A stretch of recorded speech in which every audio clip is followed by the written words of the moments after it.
Study ഒന്നും നടത്തിയിട്ടില്ല തന്നെ. ഒരു ഭയങ്കര പടം എടുക്കുന്നതിന് മുമ്പ് ഒരു വലിയൊരു സ്ക്രിപ്റ്റ് ലോക്ക് ആവുന്ന കറക്റ്റ് സമയത്തല്ല ലോക്ക്. ഇനി സ്ക്രിപ്റ്റിനകത്ത് കുറെ ഉണ്ടായിരുന്നത്. അത് സിമ്പിൾ ആയിട്ട് ഞാനൊരു അന്ന് പറഞ്ഞിട്ടുള്ളതാ, ഇനി ജസ്റ്റ് വേണമെങ്കിൽ ഒന്ന് പറയാം. കാരണം വെച്ച് കഴിഞ്ഞാല് നമുക്ക് മോഹൻലാല് മറ്റേ കപ്പലിൽ നിന്നിട്ട് ആക്രമിച്ച് കപ്പലിൽ കടലിനകത്ത്, അതായത് മരക്കാർ എന്ന് പറയുന്നത് കടലിനകത്ത് പോരാളിയാണ്, കടലിന്റെ സിംഹം എന്നാണ് മഴക്കാരന്റെ ടൈറ്റിൽ തന്നെ. അതെ. എന്നിട്ട് അതിനകത്ത് കപ്പലിനകത്ത് ഫൈറ്റ് നടക്കുന്നു. ഫൈറ്റ് നടന്നിട്ട് അവിടെ തോപ്പിച്ചതിന് ശേഷം കപ്പല് ഫ്രണ്ടിലേക്ക് മോഹൻലാല് കയറി, മരക്കാർ കയറി ഫ്രണ്ടിൽ ഇങ്ങനെ നിൽക്കുന്നുണ്ട്. എല്ലാം കഴിഞ്ഞിട്ട് കൊന്നില്ല, അങ്ങനെ കിട്ടിയിട്ട് എല്ലാം കഴിഞ്ഞിട്ട് ഫ്രണ്ടിൽ നിൽക്കുന്നുണ്ട്. ഓക്കെ, ആ സമയത്ത് കുറെ ആൾക്കാർ ഈ കടലിന്റെ തീരത്ത് നിൽപ്പുണ്ട്. ആ സീൻ എന്ന് പറയുന്നത് അവിടുന്ന് കട്ട് ചെയ്യുന്നു, ഇവിടുത്തെ കടലിന്റെ തീരത്ത് നിന്നിട്ട് അങ്ങോട്ട് നോക്കുന്ന കുറെ പുകയും ഇതുമെല്ലാം കാണിക്കുന്നുള്ളൂ. സീൻ ജസ്റ്റ് ഒന്ന് റീഡിസൈൻ ചെയ്യാണ്. അതായത് കടലിനകത്ത് യുദ്ധമൊക്കെ അവിടെ നടക്കുന്നു. അപ്പം ഒരു ഷോട്ട് കൂടെ വെക്കുവാണ്. ഈ വെളിയിൽ നിൽക്കുന്നവർക്ക് എന്താണ് സംഭവിക്കുന്നത് മനസ്സിലാവുന്നില്ല, എല്ലാവരും അങ്ങോട്ടും ഇങ്ങോട്ടും നോക്കി നിൽക്കുന്നു. ആ ഒരു ഷോട്ട് ഒരു അഡീഷണൽ വെക്കുന്നു. രണ്ടാമതെല്ലാം കഴിഞ്ഞിട്ട് ഒരു അനക്കവും ഇല്ലാതിരിക്കുന്നു. ഓക്കെ, അപ്പോൾ വീണ്ടും ഇതിനകത്ത് ഷൂട്ട് ചെയ്തോ അതേ ഷോട്ട് നോക്കുമ്പം അവിടെ നിന്ന് പുക മാത്രം കാണിക്കുന്നു. ആ പുകയുടെ സൈഡിൽ നിന്ന് പുക മാറ്റിയിട്ട് കപ്പൽ വരുമ്പം അതിനകത്ത് മോഹൻലാൽ ഫ്രണ്ടിൽ ഇങ്ങനെ ഇരിക്കുന്നതായിട്ട് ഒരു ഷോട്ട്. ആ ഒരു സീൻ തന്നെ റീഡിസൈൻ ചെയ്തായിരുന്നെങ്കിൽ എന്തും വേണ്ടി ഇമ്പാക്ട് ഉണ്ടാകായിരുന്നു. ശരിയാ, പഞ്ച് ചെയ്യേണ്ട കുറെ സീനുകളല്ല. അപ്പോഴത്തെ ആൾക്കാര് ഞെട്ടിത്തെരിച്ച് നോക്കുന്ന ഒരു സീൻ വെച്ച് കഴിഞ്ഞാൽ അവിടെ ആ സീനങ്ങ് എലിവേറ്റ് അവർ റീഡിസൈൻ ചെയ്താൽ മതി, സെയിം സംഭവം തന്നെ. ശരിയാ, ആ ഒരു പ്രിയദർശൻ അങ്ങനത്തെ കുറച്ച് കുഴപ്പമുണ്ട്. എനിക്കൊന്നും ഹീറോയിക് സംഭവങ്ങളൊന്നും പുള്ളിക്കാരൻ അങ്ങനെ ചെയ്തിട്ട്. അഭിമന്യു എന്നൊക്കെ പറഞ്ഞ ഒരു ഹീറോയിക് സിനിമയാണ്. അന്നത്തെ കാലത്ത് വർക്കാ. ചില സാധനങ്ങളുണ്ട്, കത്തിയിടുന്ന സീനുകളൊക്കെ ഗംഭീരമായിരുന്നു. അതുപോലെ തന്നെ കാലാപ്പാനി എന്ന സിനിമയിൽ ഹീറോ സംഭവമൊന്നുമില്ല, എലവേഷൻ സംഭവമൊന്നുമില്ല, ഒരു ഡയലോഗ് മാത്രമേ ഉള്ളൂ മോഹൻലാലിന്റെ. അത് മാത്രമേ ഉള്ളൂ. അത് നമുക്ക് ഭയങ്കര. ഇതിനകത്ത് ഒരു കാര്യം ചെയ്തിട്ടില്ല. ഈ മരക്കാരൻ എന്ന് പറഞ്ഞ ആളെ കുറിച്ച് കുറെ ഡയലോഗ് പറയുന്നല്ലാതെ എനിക്കൊന്ന് അതിൽ കൂടുതൽ നല്ലപോലെ നമുക്ക് പഞ്ച് തന്നത് ചെറുക്കന പ്രണവ്. നല്ലോണം ചെയ്തിട്ടുണ്ട്, ചാടി വരുന്ന സീനൊക്കെ. അതെ. അല്ല, ഈ കാലാപ്പാനിയും അതുമായിട്ട് നമുക്ക് കമ്പയർ ചെയ്യാൻ പറ്റില്ല. രണ്ടും മൂവീസ് ഡിഫറൻസ്. അത് റിയൽ ഒരു റോ സംഭവം കാണിക്കുകയാണ് രണ്ടും.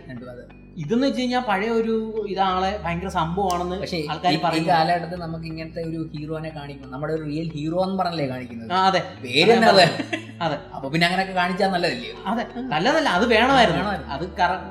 അത് ഇട്ടില്ല, അതാണ് അതിനകത്ത് സംഭവം. അതിവിടെ വേണ്ടായിരുന്നെങ്കിൽ എനിക്ക് തോന്നുന്നു കുറച്ചും കൂടെ ബെറ്റർ ആയ. ഇനി മോഹൻലാല് ഇതിൽ വരാൻ ചാൻസ് ഉണ്ടോ? അതേപോലെ ഭയങ്കര സംഭവം പറയുന്നത്. ഇവരിപ്പോ പറയുന്നത് 9 പാർട്ട് എന്നാ പറയുന്നത്. കൽക്കി 9 പാർട്ട്. 9 പാർട്ട് എന്നൊക്കെ എടുക്കാനിരുന്ന് കഴിഞ്ഞാൽ ഇന്ത്യൻ സിനിമയിൽ നിന്ന് എല്ലാവരും വരാൻ സാധ്യത. പിന്നെ പുരാണത്തിലോട്ട് കടക്കുകയാണെങ്കിൽ ഇപ്പൊ നമ്മള് ഓൾറെഡി നമ്മൾ പുരാണമായിട്ട് മോഹൻലാലിനെ ഭയങ്കരമായിട്ട് ലിങ്ക് ചെയ്ത് വെച്ചേക്കുക. ഒരു പടം രണ്ടാം പുഴ ഭീമൻ എന്ന് പറഞ്ഞു വെച്ചേക്കുക. പിന്നെ ഒരു ഭീഷ്മർ എന്ന് പറഞ്ഞൊരു സംഭവം ഉണ്ടായിരുന്നു, ലോഹിദാസ് എടുക്കാനിരുന്ന. ഭീഷ്മറുമായിട്ട് പുരാണമല്ല, ഭീഷ്മറിന്റെ സ്വഭാവമുള്ള ഒരു ക്യാരക്ടർ വെച്ചിട്ട്. അപ്പൊ അങ്ങനെയും ചില ഒരു കണക്ഷൻ ഉണ്ട്. വേണമെങ്കിൽ ഭീഷ്മർ ആ ലുക്കിലോട്ട്. പിന്നെ എയിലൊക്കെ സൃഷ്ടിച്ചു കഴിഞ്ഞാൽ ആൾക്കാർക്ക് ഓരോ രൂപങ്ങൾ കിട്ടുമല്ലോ. അങ്ങനെ വെച്ച് നോക്കിയെങ്കിൽ ഈ ഓരോ ഇൻഡസ്ട്രിയിലും വലിയ വലിയ താരങ്ങളെ കൊണ്ടുപോകാനുള്ള സാധ്യത കൂടുതൽ. ഓൾറെഡി മോഹൻലാൽ ഇപ്പൊ എല്ലാത്തിനകത്ത് തലവെച്ച് കൊടുക്കുന്നുണ്ട്. ഇപ്പം കണ്ണപ്പ എന്ന് പറഞ്ഞൊരു തെലുങ്ക് പടത്തിൽ മോഹൻലാൽ അത് ക്യാമിയോ എത്തി. അപ്പോൾ ഓൾറെഡി വേണമെങ്കിൽ ഇവര് സജസ്റ്റ് ചെയ്താൽ ചിലപ്പം മോഹൻലാൽ പോകാനുള്ള സാധ്യത കൂടും. ഇങ്ങനെ ഇന്ത്യൻ ഇത്രയും ഡെവലപ്പായിട്ടൊരു പടം വരുവാണെങ്കിൽ എല്ലാ ഇൻഡസ്ട്രിയിൽ നിന്നും വരാൻ സാധ്യതയുണ്ട്. ഇനിയിപ്പോ തമിഴിൽ നിന്ന് ഒരാൾക്ക് വരാം. ഓൾറെഡി അതിനകത്ത് മറ്റേ പുള്ളി ഉണ്ടല്ലോ, എന്താ പേര്, അന്നാബന്റെ കൂട്ടത്തിലുള്ള മനുഷ്യൻ ഉണ്ടായിരുന്നില്ല നമ്മുടെ. പുള്ളിക്കാരൻ തമിഴിൽ നിന്ന് വന്നയാ. കമലഹാസൻ തമിഴിൽ. വില്ലന്മാരും നായകന്മാരും എല്ലാം പല മൂന്ന് ഇൻഡസ്ട്രിയിൽ നിന്നാണ്. അമിതാഭ് ബച്ചൻ ഒരു ഇൻഡസ്ട്രിയിൽ നിന്ന്, ഹിന്ദി. തെലുങ്കിന്ന് പ്രവാസ്. നമ്മുടെ ഏറ്റവും വലിയ നായകനാ കമലഹാസൻ ഒരു വില്ലൻ വേഷം എടുക്കണമെങ്കിൽ അത് എടുത്താ പൊങ്ങാത്തൊരു വേഷമായിരിക്കണമെന്ന് നമുക്ക് ഊഹിക്കാവുന്നതേ ഉള്ളൂ. പുള്ളിക്കാരൻ പറഞ്ഞു രണ്ടാമത്തെ പാർട്ടിലാ ഇനി എല്ലാം വരുന്നത്. ഭയങ്കര കൊടൂര വില്ലൻ തന്നെ ആയിരിക്കും. നന്നായിട്ട് അത് വരണം, കിടിലായിട്ട് വരണമെന്നാണ് എന്റെ ഒരു. ഇതിലും 10 പടങ്ങ് വലുതാവണം. പിന്നെ എക്സ്പെക്ട് ചെയ്യുന്നുണ്ട്. എക്സ്പെക്ടേഷൻ ഭയങ്കര ഹൈ ആണ് ഇപ്പോൾ. ഈവൻ മോഹൻലാല് വരുവാണെങ്കിൽ തന്നെ ഭീമനായിട്ടായിരിക്കും വരുന്നത്. അങ്ങനെ വരാൻ സാധ്യത ഉണ്ടോ അറിയത്തില്ല. ഭീമന് റോൾ ഉണ്ടോ? അല്ല, കൽക്കിക്ക് ഭീമന് റോൾ ഉണ്ടോ? ഇല്ലെന്ന് തോന്നുന്നു. തോന്നുന്നു. പക്ഷെ ദുര്യോധന ഒരു റോള് വരാൻ ചാൻസ് ഉണ്ട്. ആണല്ലേ? അതായത് ഇപ്പം പുരാണം വെച്ച് കമ്പയർ ചെയ്യുകയാണെങ്കിൽ, പുരാണത്തെ കുറിച്ച് ആലോചിക്കുകയാണെങ്കിൽ, സുഹൃത്ത് അതെ, കർണനെ കൊണ്ടുവരുന്നത് തന്നെ, കർണനെ തൊട്ടടുത്ത് നിന്ന് സപ്പോർട്ട് ചെയ്തത് ദുര്യോധനാണ്. അതായത് എല്ലാരും തിരസ്കരിച്ച് നിൽക്കുമ്പോൾ, എല്ലാരും വേണ്ടാന്ന് പറഞ്ഞ് നിൽക്കുന്ന സമയത്ത് കർണനെ ഒറ്റ കൈ കൂടെ നിന്ന് കൈ പിടിച്ച് കയറ്റിക്കൊണ്ടുവരുന്നത് സൂതപുത്രൻ എന്ന് പറഞ്ഞ് കളിയാക്കുമല്ല. അപ്പം അങ്ങനെ ഒരാളെ കൂട്ടത്തിൽ നിർത്തുന്നത്, ചേർത്ത് പിടിച്ച് നിർത്തുന്നത് ദുര്യോധന. ആ ദുര്യോധന വേണ്ടിയല്ലേ പുള്ളി ഫൈറ്റ് ചെയ്യുന്നത്. അപ്പം ദുര്യോധന്റെ മെയിൻ ഒപ്പോണന്റ് ആണ് ഭീമൻ. ഞാൻ വായിച്ചിടത്തെല്ലാം ഭീമനും ദുര്യോധനും ഏകദേശം ഏറെക്കുറെ സിമിലർ ആണ്. ഐ മീൻ ബോഡി വൈസ് സ്ട്രക്ചറിൽ ബലവാൻ ഭീമനാണ് അൾട്ടിമേറ്റ്ലി, ബട്ട് ദുര്യോധനും ഒട്ടും പിറകിലല്ല. അപ്പം I mean caste wise maybe വേണമെങ്കിൽ അങ്ങനെ. പിന്നെ ഈ പ്രഭാസിന്റെ സുഹൃത്ത് എന്ന് പറയുമ്പോഴത്തേക്ക് കുറച്ചും കൂടെ ഡിഏജിങ് ഒക്കെ ചെയ്യേണ്ടി വരും. അങ്ങനെയാണെങ്കിൽ ബുദ്ധിമുട്ടാവും അവൻ ചാൻസ്. ഇപ്പോഴത്തെ ഒരു സാധ്യത വെച്ച് ഡിഏജിങ്ങിന്റെ ആവശ്യമില്ലെന്ന് തോന്നുന്നു. ഇപ്പൊ ഓൾറെഡി ഏജ് പറഞ്ഞു, ഓൾറെഡി താടിയുണ്ട്. അതെ, താടി പഠിക്കേണ്ട കാര്യമില്ല. അങ്ങനെ തന്നെ വേണേൽ കൊണ്ടുവരാം. ചാൻസ് ഉണ്ട്, പറയാൻ പറ്റത്തില്ല. ഇന്ത്യൻ സിനിമ ഇങ്ങനെ വളരുവാണെങ്കിൽ, ഈ കൽക്കി ഇങ്ങനെ വളരുവാണെങ്കിൽ ഓൾറെഡി അതിനകത്ത് ഒത്തിരി സ്പേസ് ഉണ്ട്, ഇഷ്ടംപോലെ ക്യാരക്ടർ വരാനുള്ള സ്പേസ്. പിന്നെ മോഹൻലാലിനെ പോലൊരു ആള് വരണമെങ്കിൽ അതുപോലൊരു ക്യാരക്ടറും വേണം. ചുമ്മാ കൊണ്ട് പ്ലേസ് ചെയ്യാൻ പറ്റത്തില്ലല്ലോ. പിന്നെ ഈ ഇവിടുത്തെ കളക്ഷൻ നോക്കും, ഈ ഓരോ ഇൻഡസ്ട്രിയിൽ എങ്ങനെ കളക്ഷൻ ബേസ് വന്നുള്ളൂ. ഇപ്പൊ ജയിലർ പോലെ സാധനം വന്ന് മോഹൻലാൽ ഉള്ളത് കൊണ്ട് വലിയ രീതിയിലുള്ള കളക്ഷൻ നേടാൻ പറ്റി. ഇവിടെ വലിയൊരു താരത്തെ കൊണ്ടുവന്നല്ലോ. അതുപോലെ മലയാളത്തിൽ ഒരു വലിയ താരത്തെ കൊണ്ടുവന്നാൽ ഇവിടെയും കളക്ഷൻ ഇനിയും വർദ്ധിപ്പിക്കാം ഭയങ്കരമായിട്ട്. എനിക്കൊന്ന് അങ്ങനെ ഒരു താരം വന്നാലേ എനിക്കൊന്ന് കേരളത്തിൽ കുറച്ചും കൂടെ കൽക്കിക്ക്. അല്ല, കേരളത്തില് കൊണ്ടുവരാണല്ലോ ദുൽഖർ. ദുൽഖർ പക്ഷെ വെറും ദുൽഖറിന് സത്യം പറഞ്ഞാൽ അങ്ങനെ ഒരു ക്യാരക്ടർ കൊടുക്കണ്ടല്ലെന്ന് എനിക്ക് തോന്നിയിട്ട് ഒരു ഒന്നുമില്ലാത്തതാണ് കൈപ്പോയത്. അതിലും നല്ലത് ദേവരെ കൊണ്ടെങ്കിൽ കൊടുത്തായിരുന്നു, അതുപോലെ എന്തെങ്കിലും കൊടുത്തായിരുന്നു. പക്ഷെ വേറൊരുതുണ്ട് അതിനകത്ത് പറയുകയാണെങ്കിൽ, ഇപ്പൊ കർണനെ വെച്ച് കണക്ട് ചെയ്യുമ്പോൾ ലാസ്റ്റ് ആവണ കർണനാണ് തെളിയുന്നത്. ബട്ട് കർണനെ വെച്ച് കണക്ട് ചെയ്യുമ്പോൾ അതിനകത്ത് ഇവനെ എന്താ ബൗണ്ടി ഹണ്ടർ ആയിട്ടാണോ ദുൽഖറിനെ കൊണ്ടുവരുന്നത്? ദുൽഖർ ഇതുപോലൊരു ഇവന്റെ ബൗണ്ടി ഹണ്ടർ ആണോ ജസ്റ്റ് ഡ്രൈവ് ക്യാപ്റ്റൻ എന്നല്ലേ പറയുന്നത്? ക്യാപ്റ്റൻ എന്നല്ലേ അല്ലേ? അങ്ങനെ എന്തോ ഒരു സംഭവമാണല്ലോ, ഷിപ്പിന്റെ ക്യാപ്റ്റൻ എന്താണ് അങ്ങനെ എന്താണ് പറയുന്നത്. അപ്പം അങ്ങനെ യോദ്ധാവ്. ഇപ്പൊ കർണനെ പറയുന്നത് വെച്ച് കഴിഞ്ഞാല് സൂതപുത്രൻ എന്ന് പറയുന്നത്, അതായത് ഈ കുതിരയെ നോക്കുന്ന അല്ലെങ്കിൽ അങ്ങനെ തേരാളിയുടെ മകനായിട്ടാണ് കർണനെ പറയുന്നത്. അപ്പൊ അങ്ങനെയാണെങ്കിൽ ഇവനെ ദുൽഖർ വന്നത് ഐ മീൻ ആ ഒരു കൺസെപ്റ്റ് തന്നെ, ആ കൺസെപ്റ്റിൽ തന്നെയാണ് എടുത്തു വളർത്തുന്നതാണ് എടുത്തു വളർത്തുന്നതാണ് കണക്ട് ചെയ്തേക്കാം. അതുപോലെ തന്നെയാണ് അവന്റെ ഇതിന്റെ പ്രഭാസിന്റെ ക്യാരക്ടറും വന്നേക്കുന്നത് അങ്ങനെ തന്നെയാണ്. അപ്പം അത് ഒരു കണക്ഷനുള്ള ഒരു കഥാപാത്രമായിട്ട് തന്നെ, കണക്ഷൻ ഇല്ലാത്ത ഒരു കഥാപാത്രമായിട്ട് എനിക്ക് ഫീൽ ചെയ്തില്ല. മേ ബി അല്ലേ, അതിന് മേ ബി അടുത്ത ഇതിൽ കൂടുതൽ എക്സ്പ്ലോർ ചെയ്യാൻ വേണമെങ്കിൽ പ്രഭാസിലോട്ടും അല്ല ദുൽഖറിനോട്ട് കയറാം. ദുൽഖറിനൊന്നും സംഭവിച്ചില്ലല്ലോ, പിടിച്ചോണ്ട് പോകുന്നല്ലേ കാണിക്കുന്നുള്ളൂ. അതെ, ഇനി എന്തെങ്കിലും മാറ്റങ്ങൾ സംഭവിക്കാം. കുറുപ്പിനകത്ത് താടി അങ്ങനെ അങ്ങനെ വരാൻ സാധ്യതയുണ്ട്. പ്രതീക്ഷിക്കാൻ ഇഷ്ടംപോലെ കാര്യങ്ങളുണ്ട്. പക്ഷെ ഇങ്ങനൊരു സ്റ്റോറി ഡെവലപ്മെന്റ് അതാണ് എനിക്ക് ഭയങ്കരമായിട്ട് കത്തിയത്. ഞാൻ കൽക്കി നമ്മൾ പണ്ട് മുതലേ നമ്മൾ കേൾക്കുന്ന കൽക്കി വരുന്നു, കലിയുഗം, കലി, ഇതൊക്കെ നമ്മൾ കേൾക്കുന്നതാണ്. അപ്പൊ കലി ആരായിരിക്കും? ക്രിസ്ത്യാനിറ്റിയിലോട്ട് കയറി കഴിഞ്ഞാൽ നമ്മള് അന്തിക്രിസ്തു എന്ന് പറയുന്ന കണക്ക് അങ്ങനെ ഒരു സംഭവം. നമ്മൾ ഇനി ഇതിനെ എതിരാൻ ആര് വരും? നമുക്ക് ഇങ്ങനെ ഒരു സ്റ്റോറി അവിടെ കിടപ്പുണ്ട്, ആരും ആ സ്റ്റോറിയെ ടച്ച് ചെയ്തിട്ട് പോലും ഇല്ല. അല്ല, അങ്ങനെ നോക്കാന്നെങ്കിൽ മറ്റേ മലയാളത്തിലെ കൽക്കി അങ്ങനെ ടച്ച് ചെയ്തിട്ടുണ്ട്. ബേസിക് ത്രെഡ് ഈ കൽക്കിയാണ്. അതായത് അവിടുത്തെ ഒരു ഗ്രാമത്തിലെ എല്ലാരും വില്ലൻ മൊത്തത്തിൽ പിടിച്ചടക്കി അവനെ അടക്കി വാഴിക്കൊണ്ടിരിക്കുകയാണ്. എല്ലാ നിയമങ്ങളെയും കാറ്റിപ്പറത്തി അവിടുത്തെ ആൾക്കാരെ റൂൾ ചെയ്ത് അവരുടെ ബേസിക് സാധനങ്ങൾ തന്നെ കട്ട് ചെയ്തുകൊണ്ട് ഒരുത്തൻ അവിടെ ഇതാക്കുക, ആൾക്കാരെ നിഷ്കരണം വെട്ടിക്കൊന്ന് ജീവിക്കുകയാണ്. അപ്പൊ അതിനെ എതിർത്ത് നിൽക്കാനായിട്ട് പുതിയൊരു SI ചാർജ് എടുക്കുന്നു, അവതാരം. അതിനകത്ത് പേര് പറയുന്നില്ലല്ലോ, മിസ്റ്റർ കെ എന്നോ മറ്റോ പറയുന്നുള്ളൂ. സസ്പെൻസ് ആയിരുന്നു.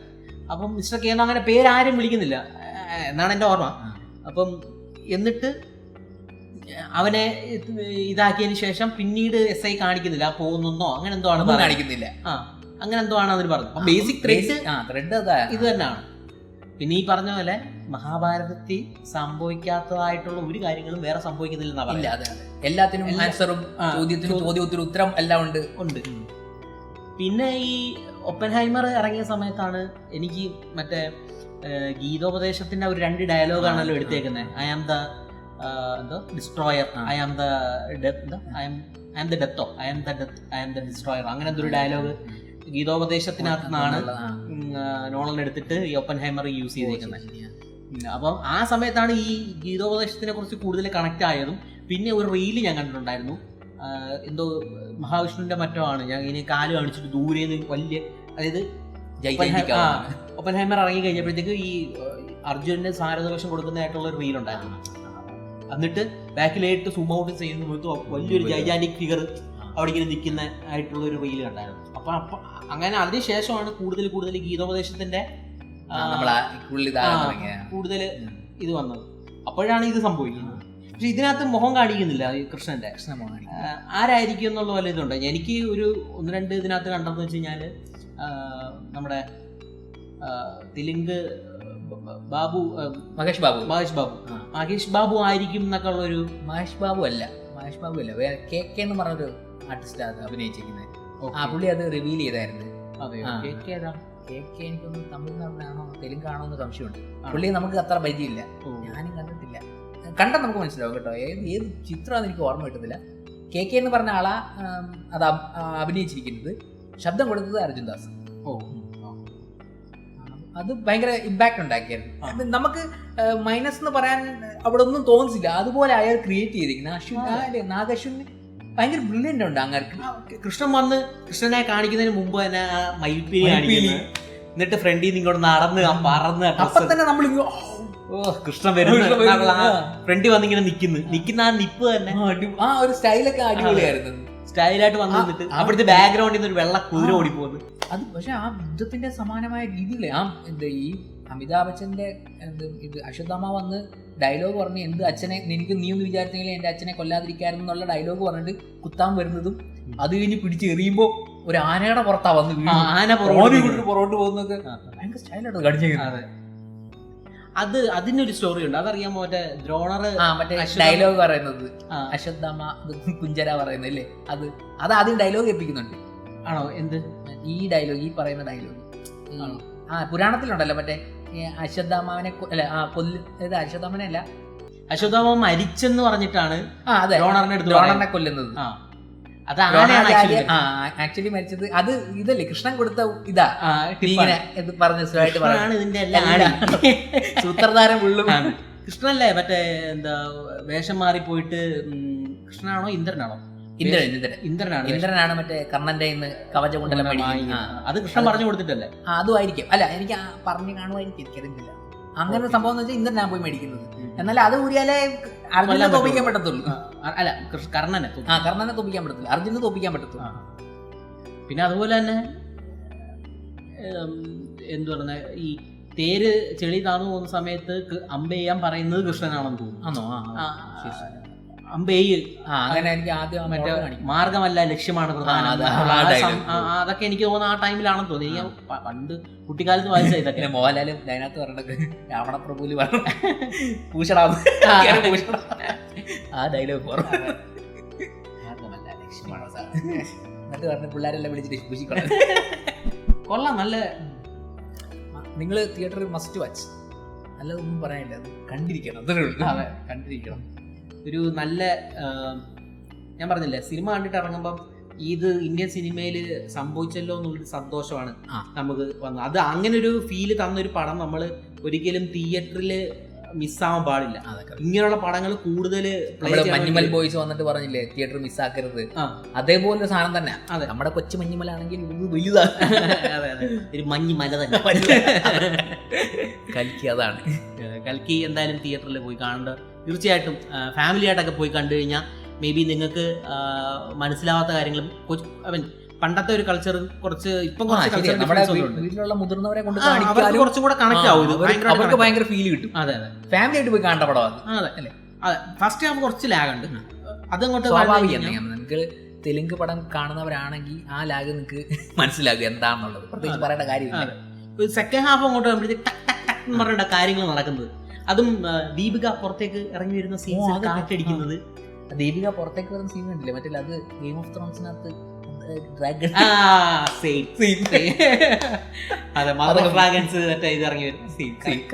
അവിടെ ഇവിടെയൊക്കെ കണ്ടതായിട്ട് തോന്നി.